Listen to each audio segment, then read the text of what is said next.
welcome to the Tool Shed. Hello, Jerry. Hello, Siva. G'day. Nice to see you, Daryl, Frank, Phil, Peter. Thanks for joining us.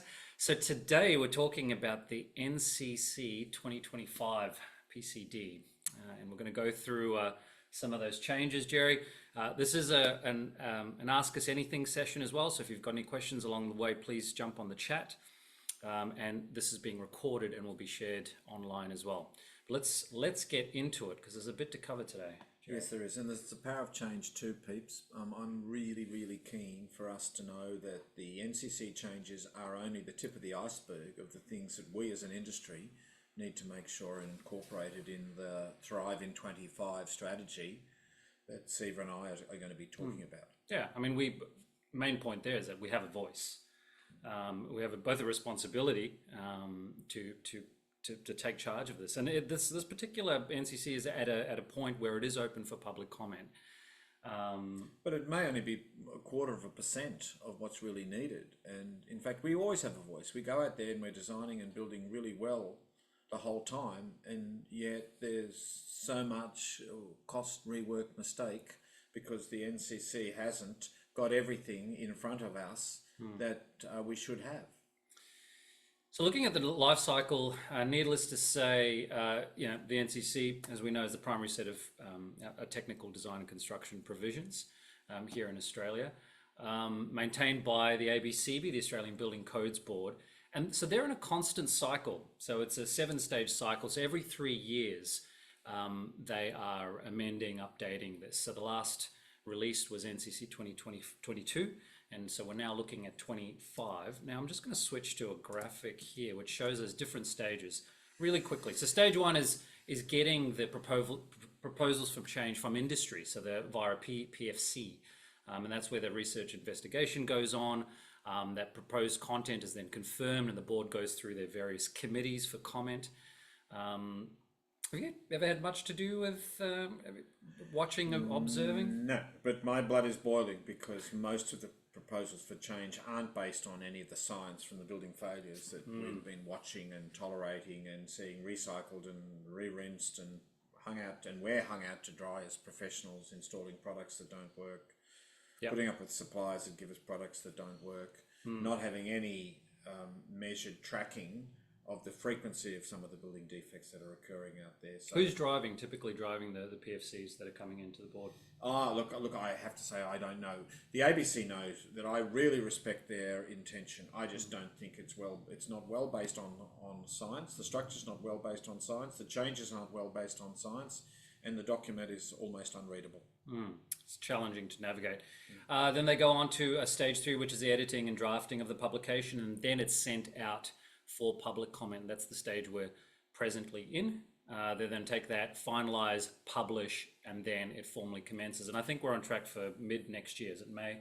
May next year is the normal cycle. Yeah. So that's the cycle. So let's take a look. It is challenging to interpret and to look at all of that. But Andrew, shout out to our content director, Andrew Johnson, who's put together a summary of these changes, which you can find on tools. If you go under the skills menu and come down, we've got a new menu item here, which says NCC 22 to 25 changes. And just so all of you guys know what happens in the board, the back end of the tools team is that, of course, I wanted things to be alerts and sort of currency and up-to-date changes, but we've labelled it just NCC changes just for the time being. But I'd like all alerts to be easily findable on tools in future. Yep. And you can also comment on this. So just a quick shout out that if you hit this feedback, and this icon exists on all of our tools, whether you've got a question about a specific tool or whether you've got some suggestions, questions, you can come in here and select a category. You can also throw us a compliment if you so wish. And you can send them, that'll come back to us. So it is a compliment. It's really a compliment. If you all bother, we've had hundreds of changes and they make each tool better. It arises the edge or it wets the brick. It's essentially feedback from people who may have a deeper knowledge about some aspects of one of our tools, and they give it to us. So we really appreciate it. So we have a few, we've put them into core categories: waterproofing, comfort, fire, access, and services. So where should we start, Jerry? Waterproofing, I think you mentioned. I'd like to start on waterproofing. Now, I did publish an illustration that pretty well summarises this. So if we are able to get that in, I just pull that off. Yeah. So stay with me. Now, I've been doing this since the moment I started building, probably, it's a bit scary, in the late 70s. I would always get falls in my substrates.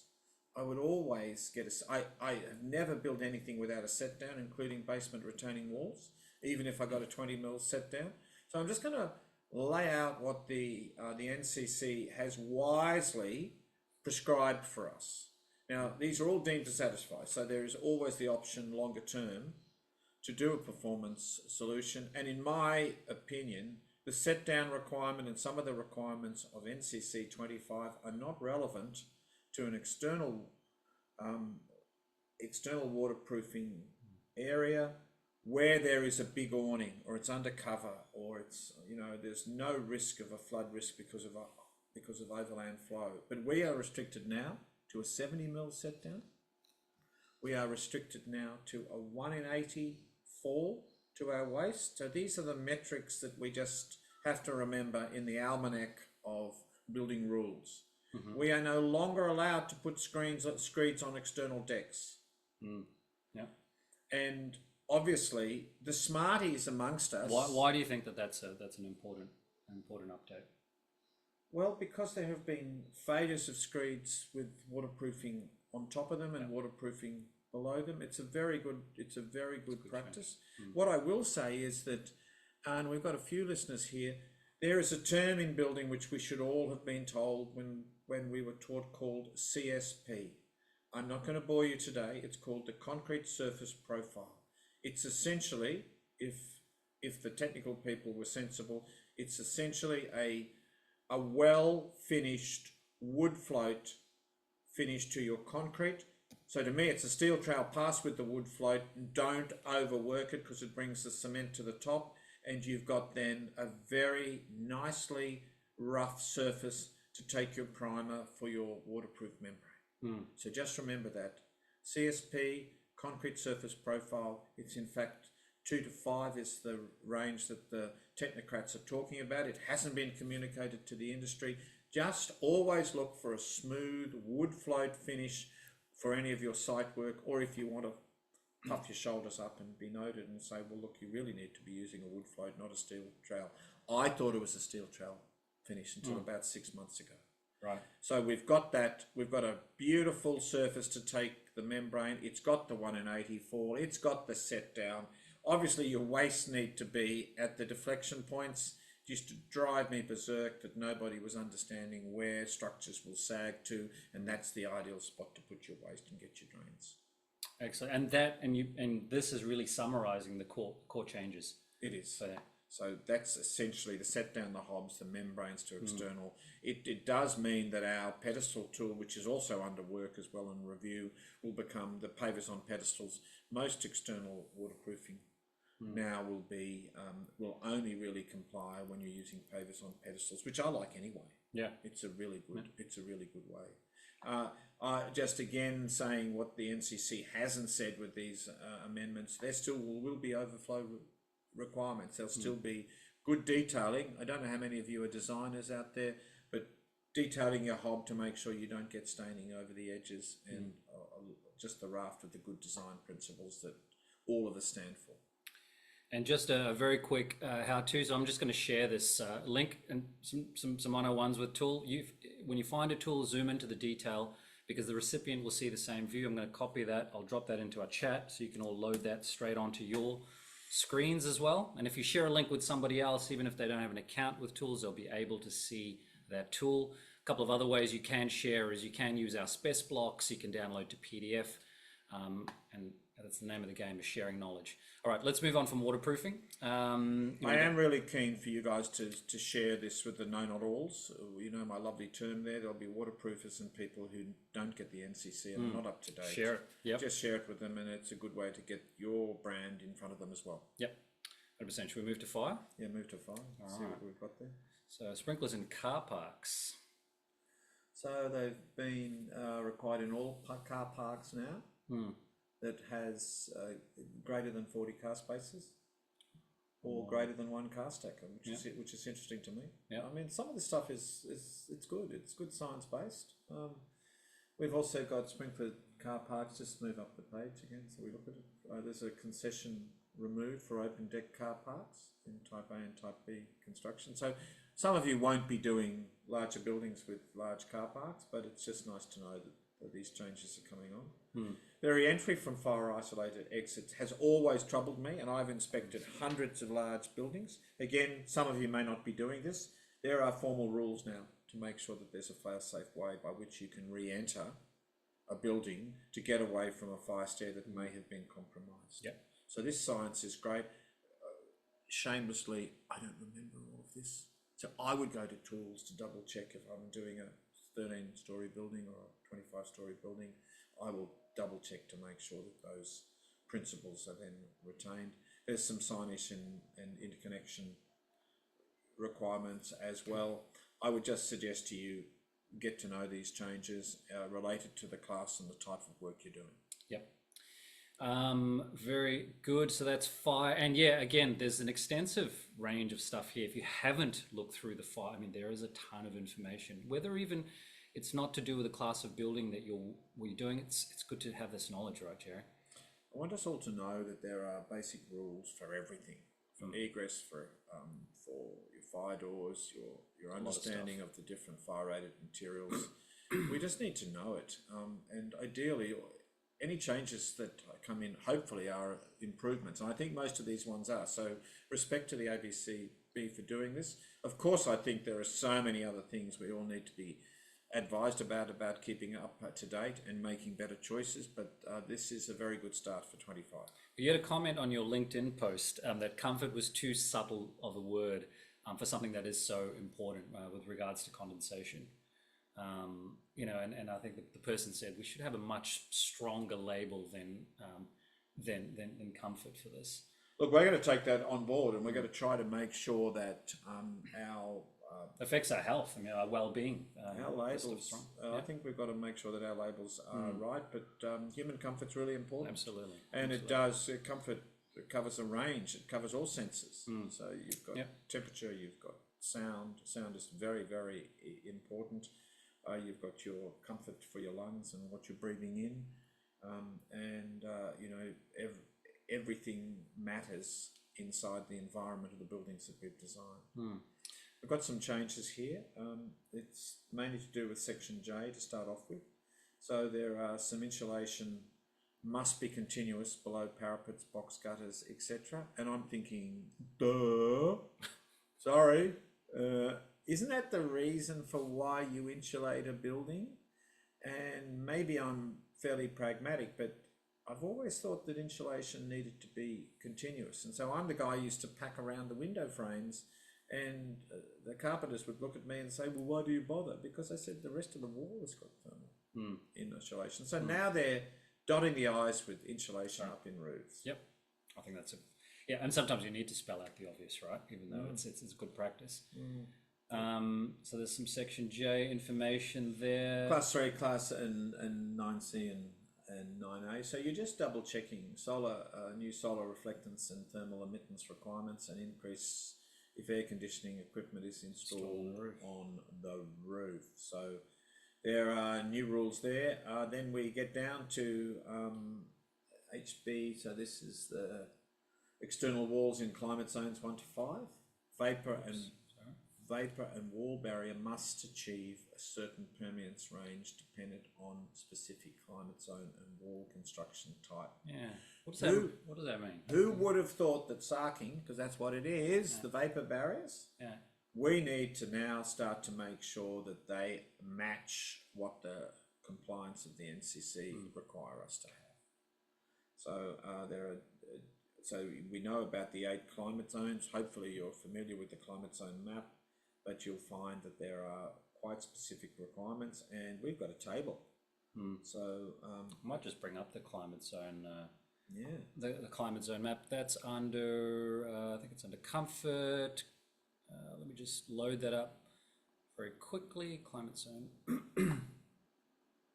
shows you the different zones. 8 different zones. You can change the content based on that, and you can can pretty see much. that. To Arab, to Alpine, it's the climate zones, it's the heat ones that really matter. The climate ones are probably more relevant to these changes to the NCC.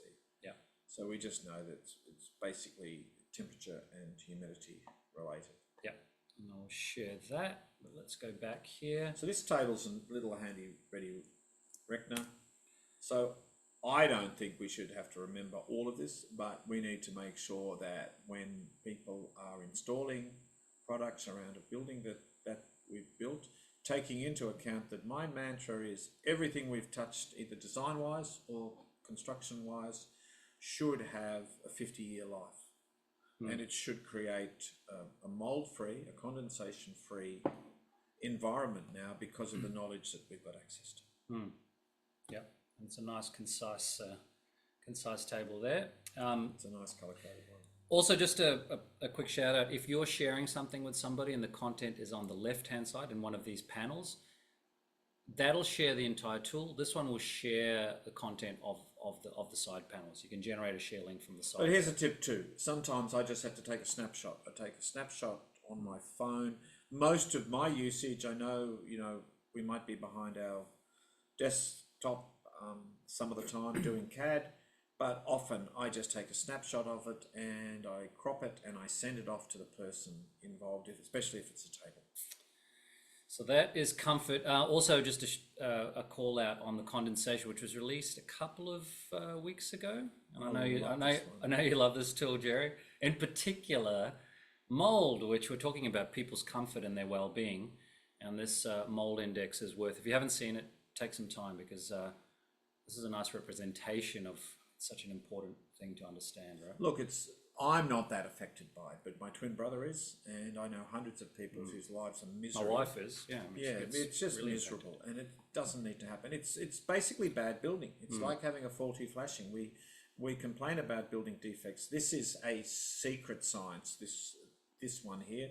My personal view is, if we build correctly, and it is really important to get your vapor barriers, to get your sarking, to comply with it, to make sure that the ends of everything drain to the outside and that the ventilation in your voids and any area that has to have deemed to satisfy airflow are not obstructed. Yeah. And sorry, you can hear in my voice, this ain't rocket science.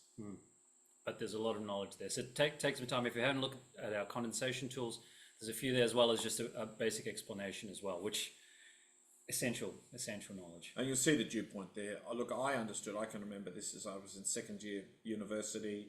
Architectural science, are just fascinated by the fact that the surface could have a temperature. Now, I don't want to bore you, peeps, but the surface could have a temperature that water would condense on, and it was just like, aha moment.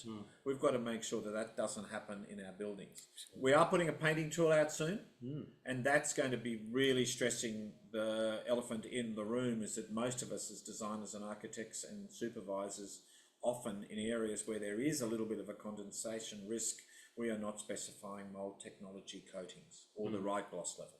Yep. I think that's coming out very soon, so that's exciting. I like again, just notifications. If you have a look, I think we released the fluorometer today, so keep an eye on Jerry's emails that he sends out, as well as that notification section that shows you the latest stuff that's getting released.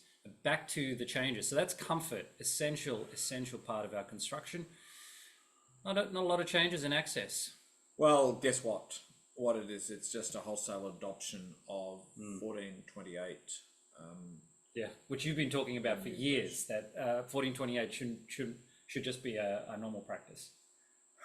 Don't even get me started. The fact that it doesn't relate to class 1, and that it sort of gates certain parts of it, and that it's always assuming that there's a wheelchair. Of course, I'm really sad when somebody has to use a wheelchair, but there are so many more aspects about construction and design that we need to be attentive to. Most of it is about lighting, finishes, non-slip, grippable hardware and handles, and those are not prioritized nearly enough. This is why I want our industry to step up and get these changes done in our Thrive in 25 time. So that's actually really good to see that they've adopted this 1428.1. There's no further information There's no there. further Yeah. information in there. Last but not least, services. Leading area for defects and issues. Recognition of EV charging, which I think is great. Just making sure that that provision is made. It's a disaster for a consumer when they don't have an EV charging point, or if it's not correctly located. There are rules with solar batteries now. You've probably heard about the fires in Australian buildings and global buildings because of it. And then if we go down to bathroom facilities, sanitary dispensers must be provided for use by females. That's interesting. Yeah, that's new.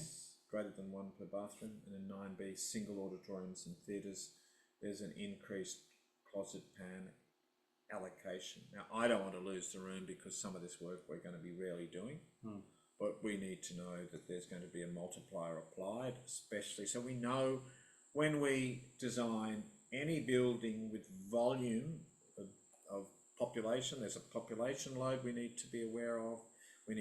That affects your egress width, that affects your number of exits, and that also affects, of course, functional things like the number of pans and the number of facilities available to them. I'm just bringing up the egress. And then gender split too. Yeah, Make sure. Philip asked a question. What is 1428.1 being applied to? What class? I haven't gone in there, Philip, but it's 1428.21 it's all about 229. In my opinion, it hasn't gone into the wholesale area of building access as it should.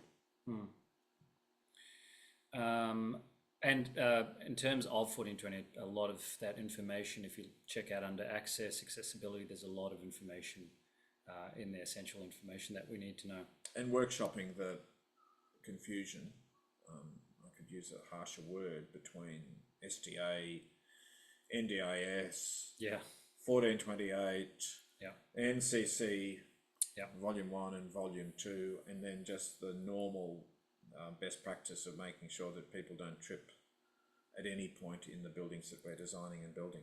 Just a quick shout out on citations. So for those of you who don't know, any of the superscript that you see here goes back, shows you the original code.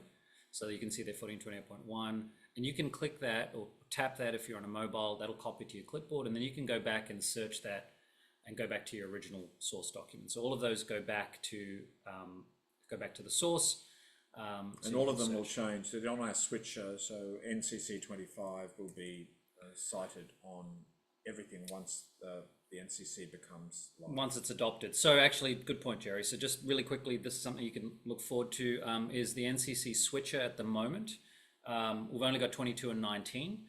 Most of our tools are 22, but once 25 is adopted, you'll have another option and you'll just be able to switch between the versions, and all of the content will magically update. I mean, there's nothing magic about this. There's an awful lot of work going on to update that. I like 1428. Look, I think there is a little bit of bias in terms of what access really means to people, but I think it's a pretty good version of a reference document.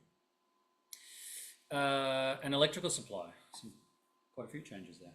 Quite a few changes. So you've got some circuit breaker issues. You've got some electrical space heating, hot water or cooker changes. You've got a requirement for a 35 amp supply from a main switchboard. Some of this is quite technical, and you've certainly got there's some minimum sizes, and there are some socket sizes if an EV charger has been installed. Yeah, polishing and adjusting, which is good. So under you'll find more of this information now. Under wet area electrical safety, there's a lot of information around the different zones. If you haven't checked it out, there's a lot of information on this tool. You can get access to your various zones. Getting back to what these changes mean for us as designers and supervisors, none of us check the 15 amp circuit to an EV supply. None of us check that. We've got to make sure that downstream, the electricians know that changes have come on and they need to comply now with AS 3000 plus NCC 25. That's right. That's right. So again, just for those of you who join us a little bit later, you can find these changes under skills and then the NCC updates here. Click that and that'll load that. Your comments, if you've got questions, comments, or concerns, you can always hit this feedback button. I don't know if there's any questions now that you want us to discuss. We've got a few minutes up our sleeve. Well, I'll talk whilst anybody wants to raise questions, either live or on our chat. As I said, there are hundreds of other changes needed in Thrive in 25. Handrail sizes, the trip hazards of tactile indicators, better choice, an understanding of cut pavers on pedestals. There are rules with this, so you might want to know that I'm seeing jobs where good strong pavers have been cut down to a third their width, and they're unsupported. I'm seeing where pavers are meeting a accessible window frame, they are not spaced so that the pavers move and push up against the window frame. So there are potentially thousands of micro changes that we in the industry need to make sure are findable by the people either doing our work, or if we're doing it, we just know, oh, we wouldn't do that. Yep, absolutely. This is a nice tool. There's a bit of work to be done. I got a paper from Colin Cass, and I'm not into advertising anybody other than some of the craftsmen. Colin is a tiler who's a tiling expert, and he's often engaged. I've known this man for a long time. He is just the most low-key, high-value, credible expert on tiling. So he flicks me a paper on pedestals that, whilst you guys are having, and girls having a great Christmas, I'll be going through that and making sure that anything that we haven't got on our paving tool has been slid in. I also had a comment from another building expert saying that in high wind and in exposed locations, the gap between the paver and the sliding door, we need to consider that. I, of course, said it cannot be stiletto width because people will trip and slip. But I'm told that it should be wider than the normal joint. So there are potentially hundreds of changes. Now, some of them may well never end up in a reference document or in the NCC, but we can put them in tools, especially if one of you talk about it. Like Stan told me about the gap to the threshold, and I'm certainly observing a lot of defects or discomfort that we shouldn't be putting up with in Australian buildings. All right, so I just showed you just a couple more things there. You can save tools to projects if you want to create them in folders. If you're printing tools out, you can, or you want to report, you can generate these QR codes, and they'll if a document's printed out, people can scan and get access. And then of course there's the download PDF, which I think I have an example of. Here is that. So that's what they look like, and they're locked in time, right? So as you can see, this particular timber framing was generated for NCC 22, so you'll be able to set the NCC version and that generates. So good for if you want to include this in a printed version. And I use the phone a lot. There is also a mobile app. I use the phone a lot now, and I cross over from design, beauty to craft construction. So I sent Colin the public stairs wrong, and then I sent him the private stairs because this particular liability claim was in a house. So I sent him that, and then I had another good friend of mine who needed advice on air conditioning split system, and so I sent him the split system from the phone. It took me about 8 seconds to do so. And so you're helping people, you're passing on best practice, and it normally comes back. I've just always found by helping people and being available and having the science now, because you've got the right tools, is just fantastic for them and very good for the life of their buildings. All right. Well, thank you. I think unless there's other questions. Oh, Philip, thank you. What do you got? For the threshold detail, this is just shown with graded drain. How's termite protection observation set down achieved? Good question. Philip, it's a good question. Now, I am going to be one of those people that says it's very, very difficult to get the visible access required by 3660, the termite management standard, with compliance with 1428. The only way, and besides that, I'm going to do a shout out there, please build with termite resistant structural frames. I've been saying this now for 30 years. It's just even more important. That way there is no risk, there's no obligation then to create the visual inspection zone. And it's the best way to safeguard both the life of the building plus the asset value, because there is zero risk of there being concealed damage to your structure. So if that's any comfort, if it's an existing building, I'm going to be saying to you, but then even if you provide removable grates with the 100mm inspection zone, somebody's got to come along and do that. And you might be overseas, or the house is transacted and the new owner doesn't know that they've got to take out a grate to double check whether there's been any termite entry into a non-treated frame. That's right. The conflicting codes, aren't they? So, it's nasty. Sorry, I missed what you said. All right. Well, have a look at this here. There's some information there. I think we're out of time. Thank you all. If you've got any requests for future sheds, I think we've got a couple more on us before Christmas, so the Christmas break. But thanks, guys. Thank you all for joining us, and comment on the changes, the NCC changes, questions. We'd love to hear from you. Much appreciated. Thank you all. Build well. Bye for now.